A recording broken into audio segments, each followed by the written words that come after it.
नमस्कार। भारत के वाटर वम से पाकिस्तान में हड़कंप मच गया है।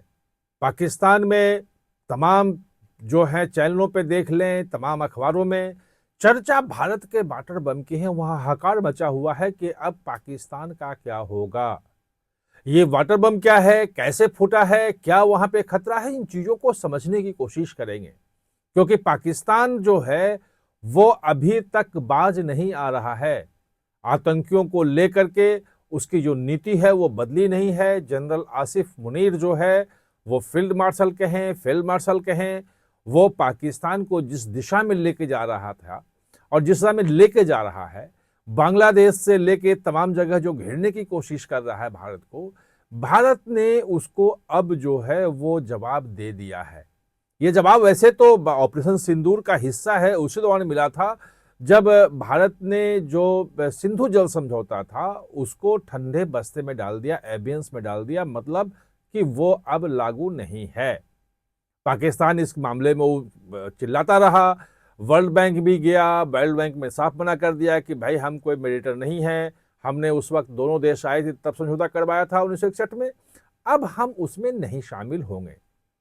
दुनिया का कोई भी देश, चीन तक भी, कोई भी पाकिस्तान के साथ खड़ा नहीं है।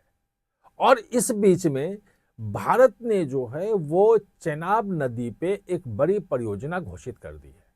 आपको पता है कि चेनाब जो है, तीन नदियां जो सिंधु जल समझौते में जो पाकिस्तान को मिला था उसमें, जिसके 6 नदियां हैं, जिसमें 3 नदियों का जो पूरा पानी है वो पाकिस्तान जाता है, उसमें चेनाब भी शामिल है। उसमें सिंधु है, झेलम है, चेनाब है, इन तीनों का पानी पाकिस्तान जाता है।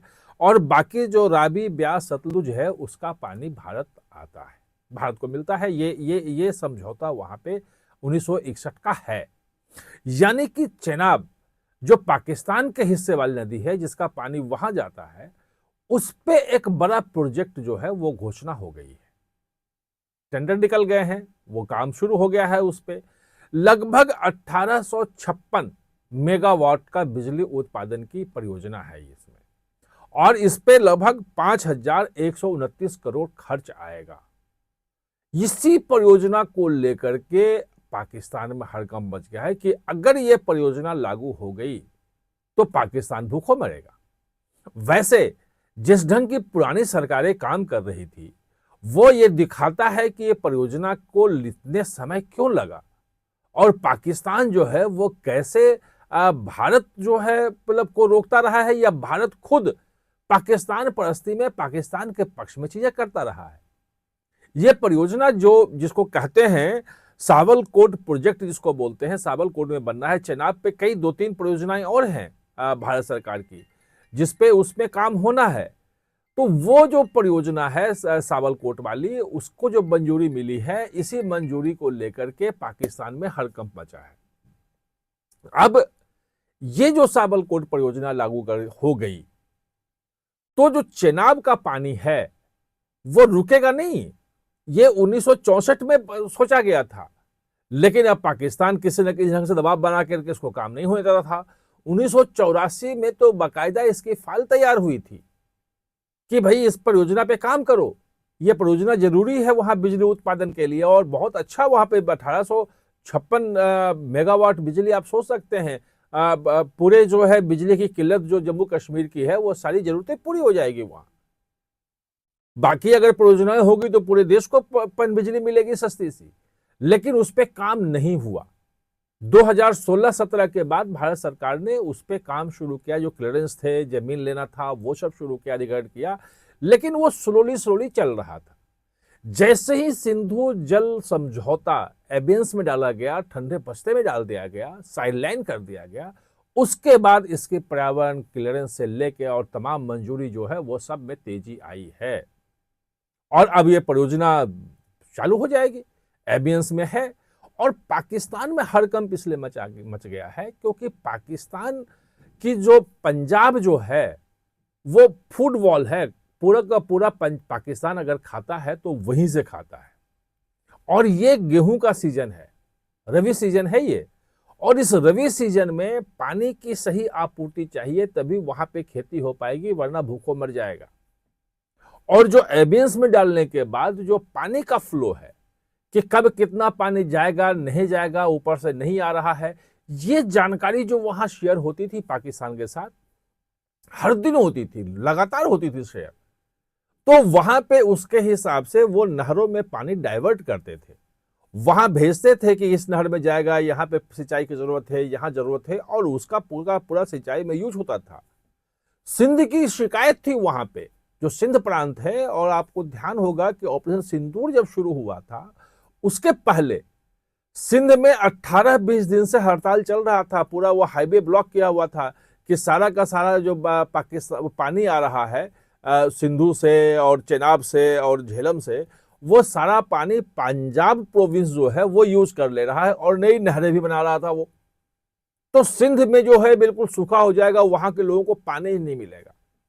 अब तो समस्या यह हुई कि पंजाब को ही पानी नहीं पता है, और ये परियोजनाएं जो लागू हैं, जैसा कि पहले भी सरकार की तरफ से कई बार कहा गया है कि जो एमियंस में डालने के बाद जो भारत के हिस्से का पानी है उसको डाइवर्ट करके दिल्ली भी आएगा, हरियाणा भी जाएगा और राजस्थान भी जाएगा।